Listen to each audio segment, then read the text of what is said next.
How old is she? She looks so young and pretty, dude. She was only a child when her father passed away, this tragically leaving both her and her mother to fend for themselves. But through this, the two formed an inseparable bond. High school, dude, I'm gonna cry. These guys are trying to make money, right? These monsters. I'm gonna hope and assume that they just kidnapped her in hopes of ransom money. And tragically, this body belonged to Rie Isogai. She was discovered by the authorities just after 7 p.m. The most unnecessary murder I think I've ever heard of. You just want money. Why did you throw that woman's life away? 3 dumbasses, they ended the life of somebody whose life was 10 times more valuable than theirs for a couple $100.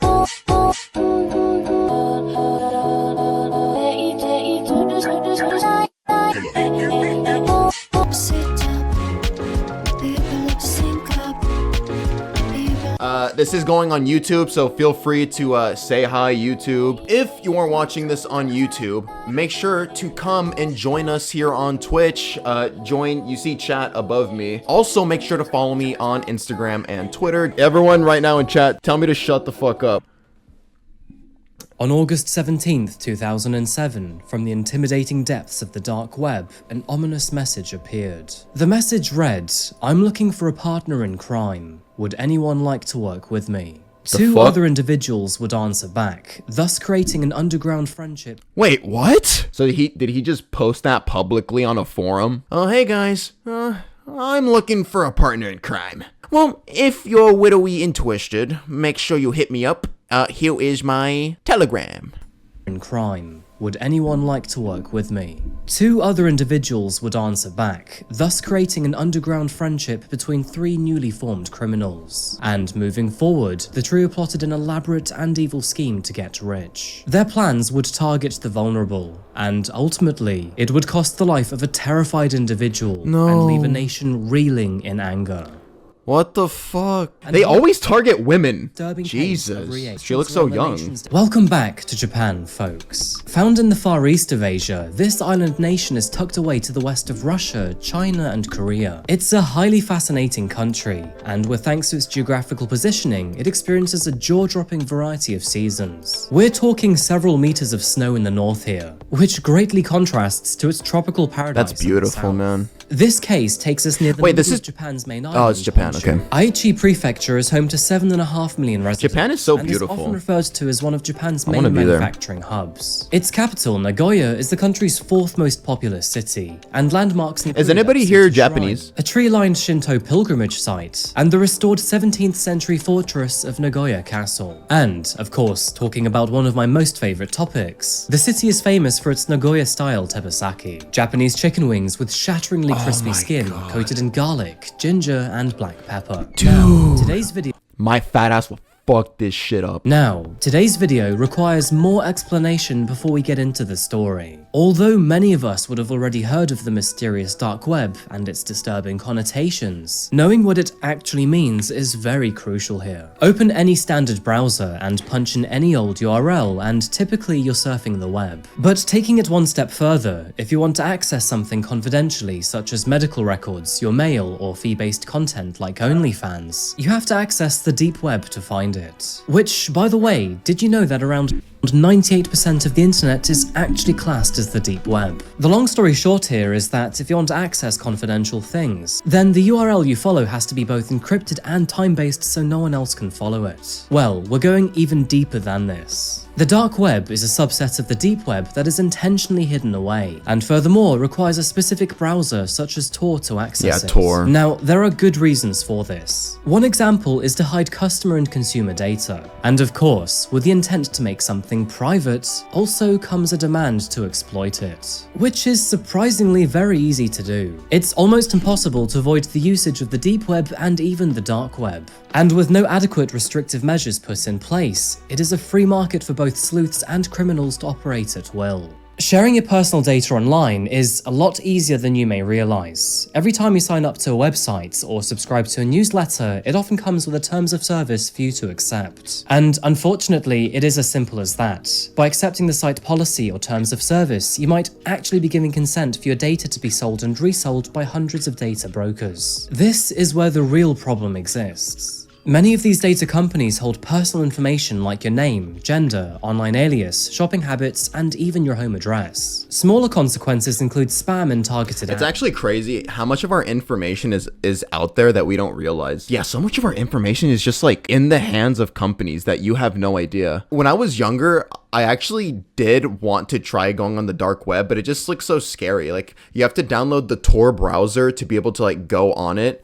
And then also, I was too scared to use any of my personal devices. It's recommended that you use a burner device. Like you go to the store and like buy some cheap ass laptop that you use just to go on the deep web. So if anything happens and someone's trying to track you, you can just throw that laptop away. However, in the wrong hands, people with the right information and a vested interest in you could do a lot more damage. As I was saying, no one really knows the size of the dark web, but most estimates place it at around 5% of the entire internet, compared to 98% being the overarching deep web family, and only 2% being the typical non-restricted World Wide Web. Now, despite its ominous sounding name, not all of the dark web is used for illicit purposes, but indeed, it is an area for scammers, like the ocean, fraudsters, and other illegal activity to flourish. And throughout recent years, felonious activity here has become more frequent, more severe, and even more creative. The worst corners of the dark web includes forgery and hacking, illegal pornography, and even murder for hire services. Jeez, and on ew. August 17th, 2007, amongst this dark virtual world, one fateful message appeared in the forums of one of these hidden websites. "I'm looking for a partner in crime," the message read. "I just got out of prison. Would anyone else like to work with me in the Tokai region?" The ominous message's author went by I just escaped prison. They just let me out. Literally just yesterday. So, does anybody care to join me for some more crime? the name Yamashita, which was a pseudonym used for Yami no Shokuan, roughly translating to the job of darkness in English. And the person behind it was a 40-year-old man who went by the name of Kenji Kawagishi. Kenji was not your typical Oh citizen. no. Bullied They raped, always look weird and like unkept. Like they don't take care of themselves.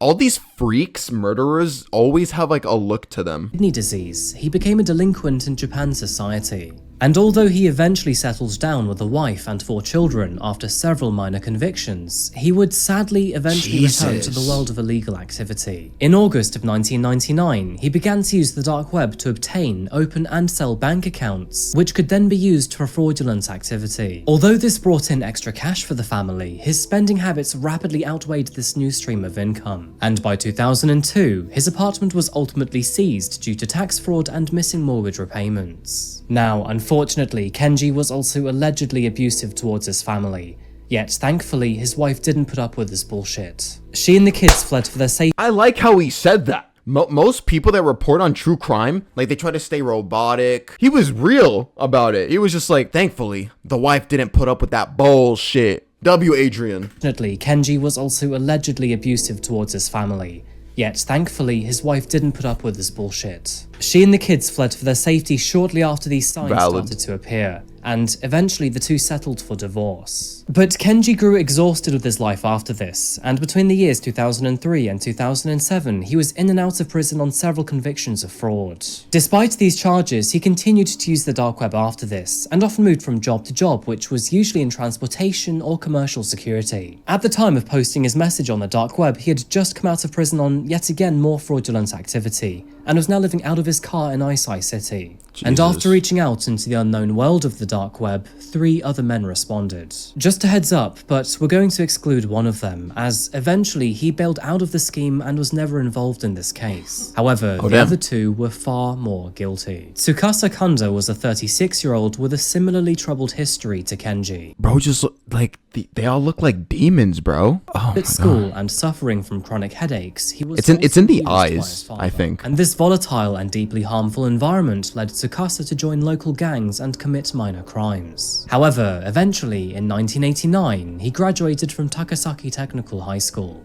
He began to use the dark web in 1997, was convicted of fraud, and then found himself a job at the newspaper company Asahi Shimbun. Allegedly, he often got in trouble with his colleagues and his boss, and his take-home salary was so low that he received weekly pocket money from his girlfriend to support him at the time. And so, similar to Kenji, Tsukasa was also in debt and was financially desperate. Yoshitomo Hori, a 32-year-old darts player from the same area, also responded to the message. And although he had no prior criminal history, he was over 4 million yen in debt, the equivalent of $30,000 or £25,000. Although there were several other replies to the message on the dark web, Kenji selected these two to work with. And just a few days later, on August 21st, 2007, the three met at Yoshitomo's residence. On one hand, it's like, I feel for you. Like, I don't know how you get into that situation where you're like that much in debt, because like debt is fucking horrible, bro. Like debt, I can't think of anything more stressful than having debt. So like, I understand feeling desperate, like you have low income and then you have like, you have like this whole high interest debt hanging over your head, but it's never good to like turn to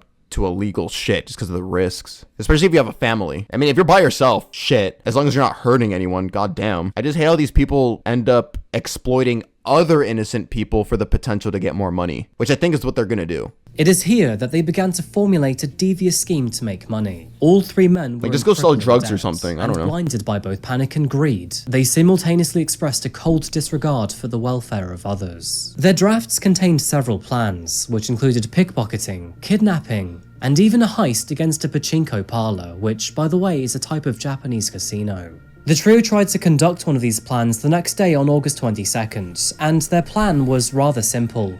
Target a pachinko parlor customer, follow him home, and then abduct him and rob him of his money. However, after tailing his Lexus vehicle, they realized his home was alarmed and he had a dog, and so there was no way they were going to get him. After following another target home the next day, they were very disappointed to realize that he was in a very tight security building, and so, yet again, the heist was called off. The group came closest to making money when they used a stolen credit card to buy a gold necklace at the local Don Quixote. But sadly, or rather not sadly, this also failed. By the way, for those who don't know, Don Quixote is an incredible experience to have when visiting Japan. The buildings are usually massive and sells pretty much everything you can think of. And in a good way, I remember being absolutely overwhelmed when I went there. From instant noodles to underpants, frying pans to dog beds, and Pokemon costumes all the way through to, Oh, that's a costume? Don Quixote has you covered. It's kind of like a multi-level department store cross treasure hunt. Oh my. And I bet my bottom dollar that you'll be sure to leave with a suitcase worths of stuff. Dude, I want to go to sells really Japan so bad. cool stuff, and not even sure why, but when I went on Quixote, I bought 10 of these in like 10 different colors. Kind of cool though, right?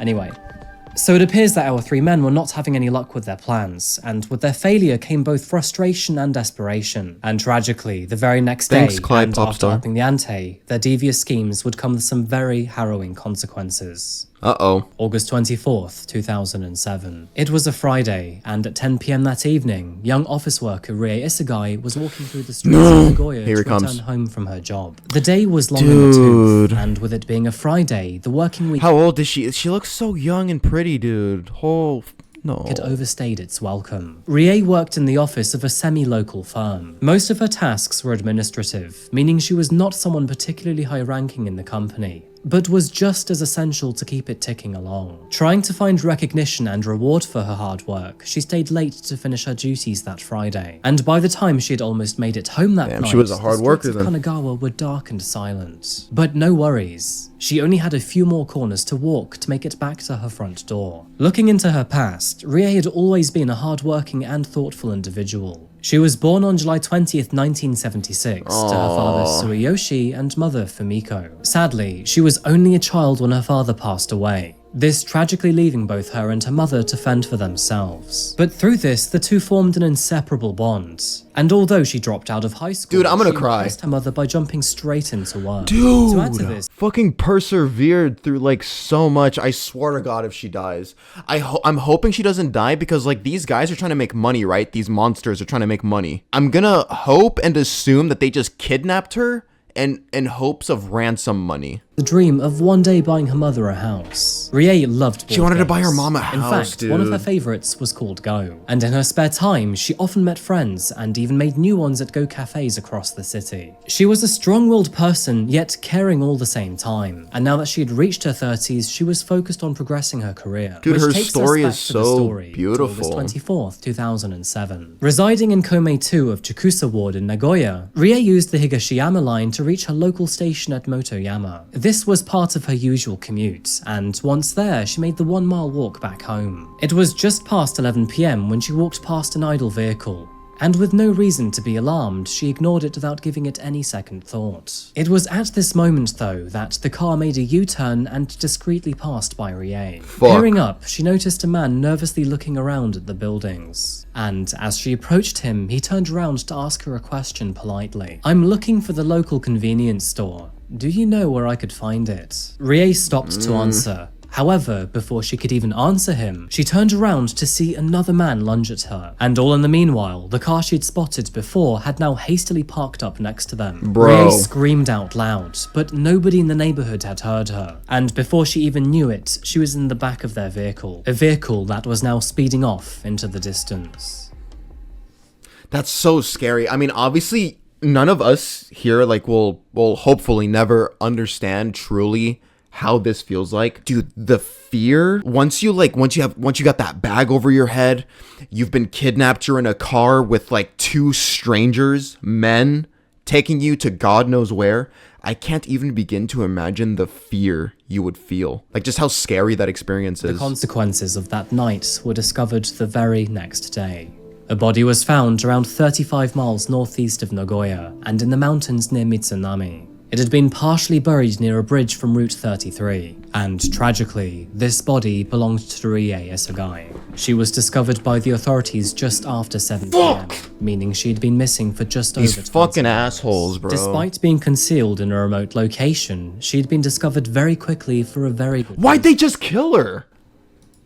because the one to break the news would be none other than one of the killers themselves. Earlier that day, the authorities were greeted with a very concerning phone call, and after picking up the phone, the voice said, "I kidnapped a woman, I stole her money, killed her, and then buried her in Gifu Prefecture."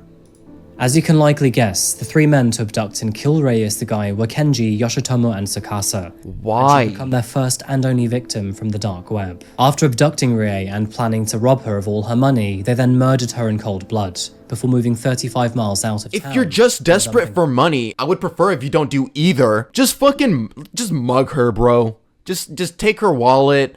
What was the point of killing her? You just threw an entire life away. Jesus. However, it seems like it didn't take long for Kenji's sanity to break, because by sunrise, he had become extremely paranoid. After making the call, he was detained by 7 police officers dispatched from the Midori police station, and after being questioned for 15 minutes, he was taken to the Mobile Investigations Unit before leading officers to the site. Now, Kenji was absolutely terrified of capital punishment. However, under Japanese law, he was not allowed to be executed if he surrendered himself first. And so, after his despicable actions, Kenji was left with 2 options: try to evade the law and risk his life, or give up his free life and guarantee survival.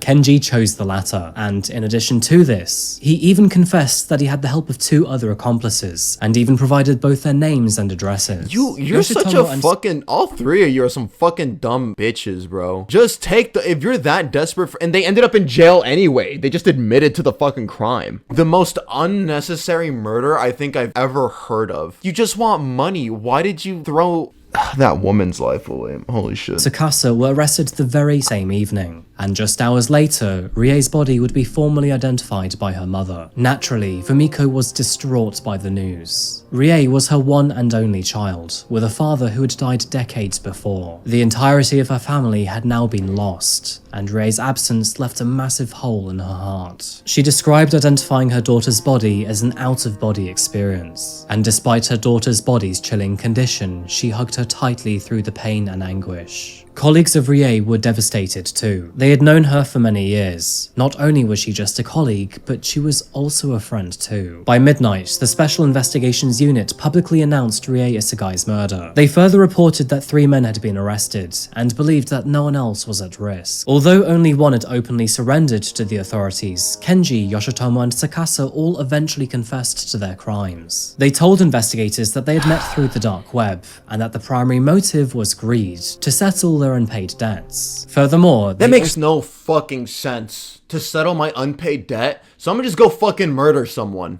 Cause that gives me so much money. All of you deserve to just get hit by a train, bro. To achieve this, which sadly included murder. The details of this crime are particularly saddening. After being abducted, Rie was handcuffed inside the car and driven to a secluded area. The vehicle used to transport her belonged to Kenji and had been unlawfully obtained through one of his former fraud schemes through the dark web. Her bag was looted, which at the time contained 62,000 yen, the equivalent of $450 or £380. She was then further pressed to provide her bank card's PIN number, but unknown to all 3 of them at the time, she had given them a fake one. Shortly after this, Rie was then suffocated and beaten with a hammer approximately 30 times, and eventually, she heartbreakingly succumbed to her brutal injuries. The 3 assailants then stopped by a hardware store, purchased 2 shovels, headed out into the mountainous countryside, and at around 4:30 a.m. dumped her body in Mitsunami. For $400, bro? That morning, they tried to withdraw money from her bank account using the PIN that Rie had provided them. 2960, or was it 2946? Or 2460? Astoundingly, it seems that remembering 4 simple digits required far too much intelligence for these 3 men, as all 3 of them and they're fucking stupid. It's not even a joke. Troglodytes, holy shit.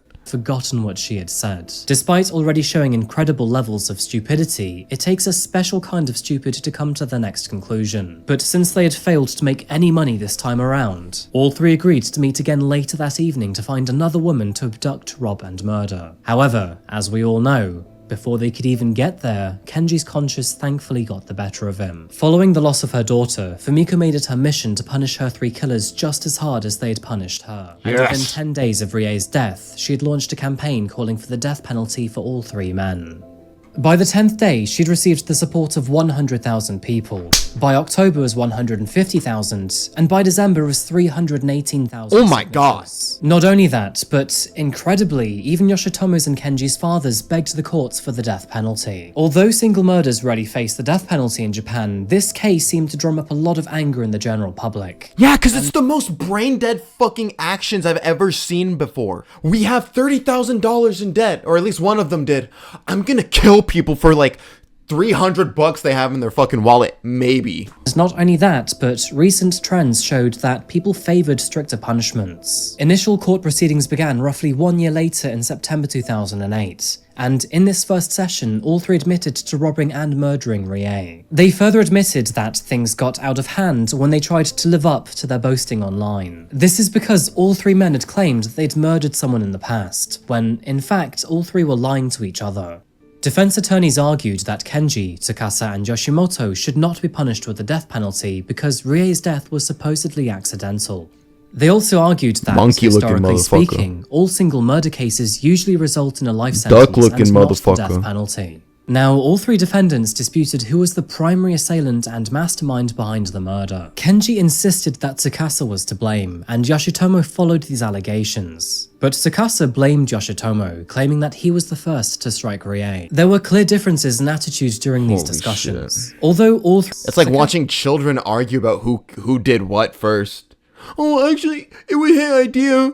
Oh, actually, but he swung on her first. Oh, yeah. All y'all fucking die.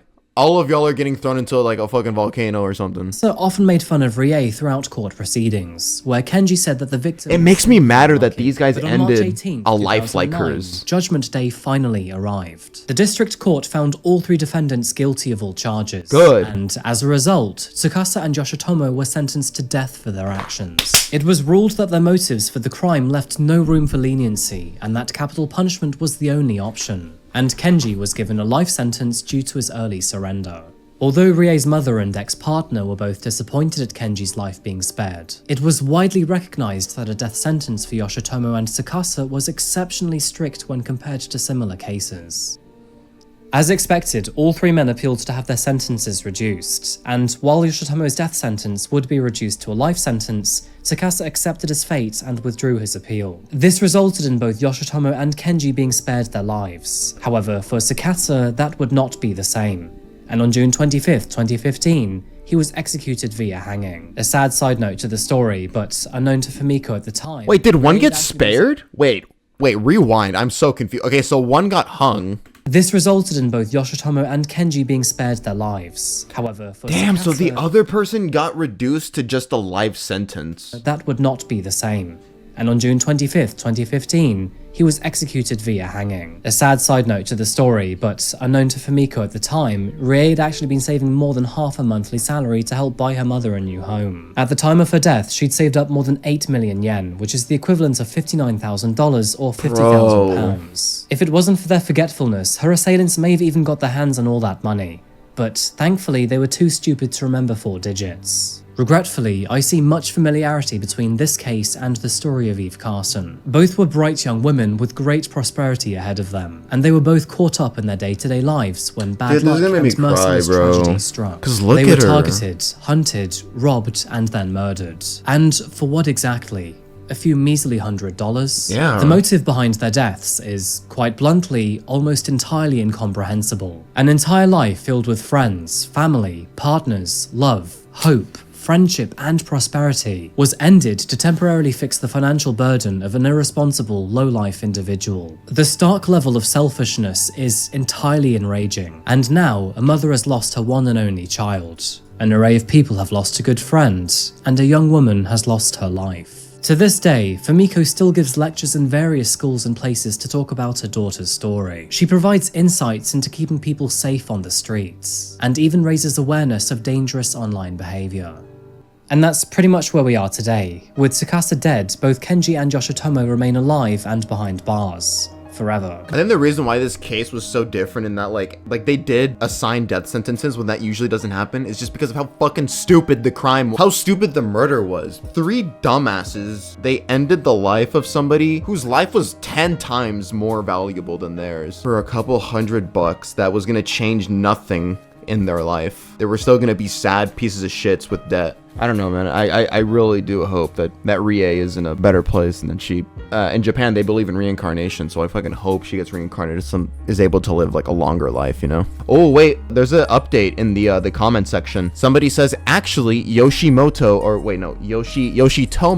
had his death sentence reduced to a life sentence, only to be given the death sentence again in 2012 when it was discovered he'd murdered a couple in 1998. He's currently on death row. You know, slightly better news. I mean, it's still not good because the damage is done. But at least, yes, 2 of the 3 people are going to be sentenced to death.